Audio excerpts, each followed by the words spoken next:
जय माँ इंद्राक्षी, जय अम्बे। इंद्राक्षी धाम में दर्शकों आप सभी का हम हार्दिक स्वागत करते हैं। आज के दिन जिन जातकों का जन्म दिवस है, मैरिज एनिवर्सरी है, उन सभी को हमारी तरफ से बहुत बहुत शुभकामनाएं। छोटा सा सब्जेक्ट है कार्तिक शांति के बारे में, सूर्य शांति के बारे में।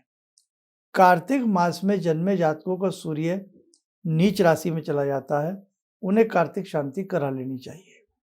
सारी चीजें इस अंक में बताएंगे। आइए पहले आज का पंचांग देखें।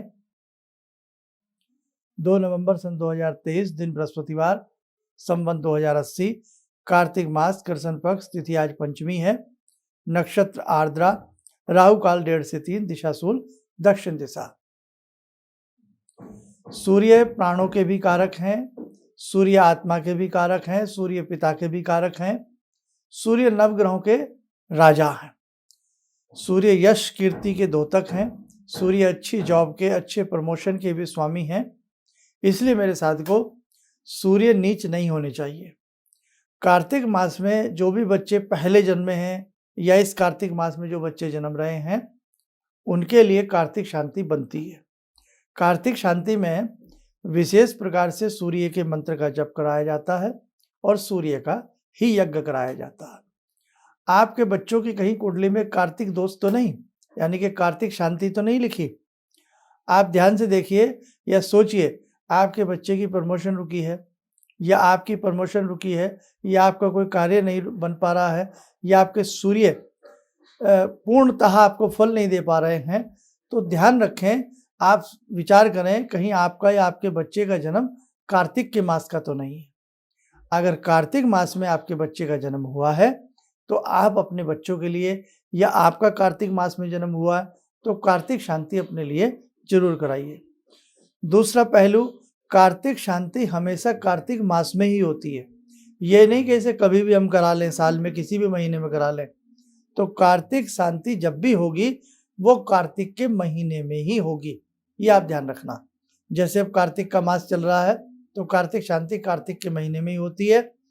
और कार्तिक का महीना अपने आप में बहुत ही पवित्र माना जाता है। मासों में कार्तिक का मास अपना एक महत्व रखता है।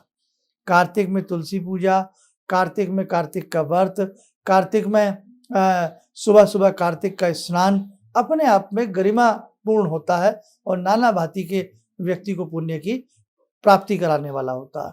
बस छोटा सा सब्जेक्ट था, आपको यही संदेश देना था कि जिन बच्चों के यानी कि जिन बच्चों का जन्म कार्तिक मास में हुआ हो या आपका कार्तिक मास में हुआ हो, तो एक बार अपने पंडित जी से विचार करें और कार्तिक शांति करा लें, तो आपको एक अद्भुत सा फल मिलता नजर आएगा। और जिन साधकों की 24 मिनट की साधना चल रही है, यूं ही बेटा हिम्मत रख के अपनी इस 24 मिनट की साधना को करते रहना। भगवती देवी माँ की कृपा आपके ऊपर खूब बरसेगी। आइए, समय चला है आज की ध्यानमाला का। आज की ध्यानमाला में जुड़ते हैं भगवान श्री राम से। ॐ रामो राजमणि सदा विजयते, रामं रमे संभजे, रामेण विहता निशाचरचमू, रामाय तस्मै नमः।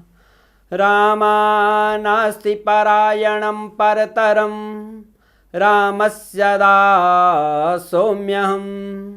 रामे चित्तलया सदा भवतु मे, भो राम मामुद्धर।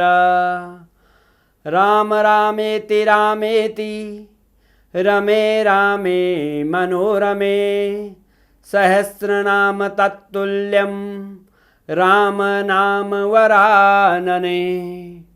आदो राम तपोवनं दिगमनं, हत्वा मृगं काञ्चनं, वैदेहीहरणं जटायुमरणं, सुग्रीवसंभाषणं, बाले निग्रहणं समुद्रतरणं, लङ्कापुरे दाहनं, पश्चात् रावणकुम्भकर्णहननं, एतद्धि रामायणम्।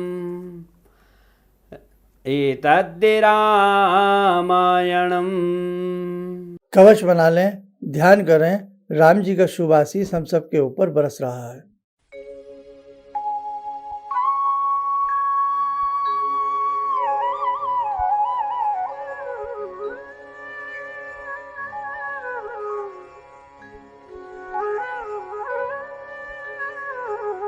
ओम बोलते हुए नेत्र खोलें, सामान्य हो जाए।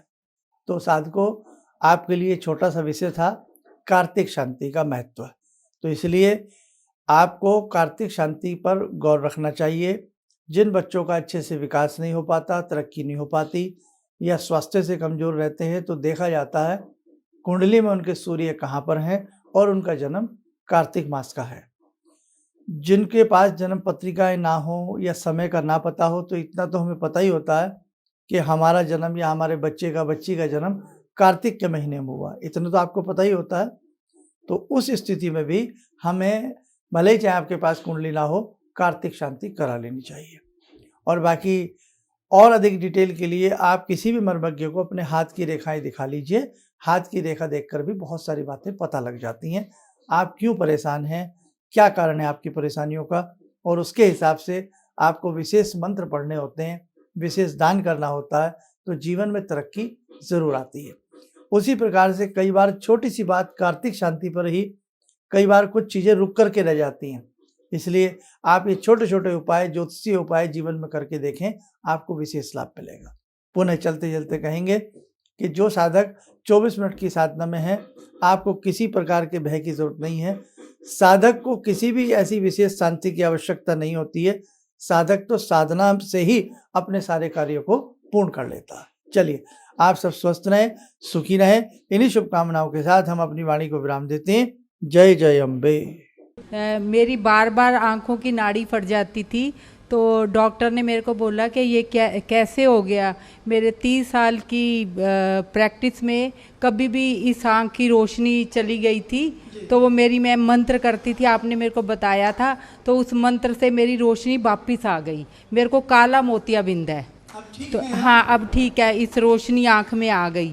तो वो बोले कि मैं बड़ा हैरान हूँ कि रोशनी ये वापस आ कैसे गई, तो आपकी कृपा से आई।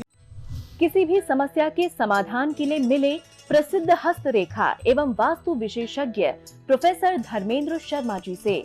नोट: शिविर में भाग लेने हेतु एवं व्यक्तिगत रूप से मिलने के लिए कॉल करने का समय सुबह 10 बजे से शाम 6 बजे तक।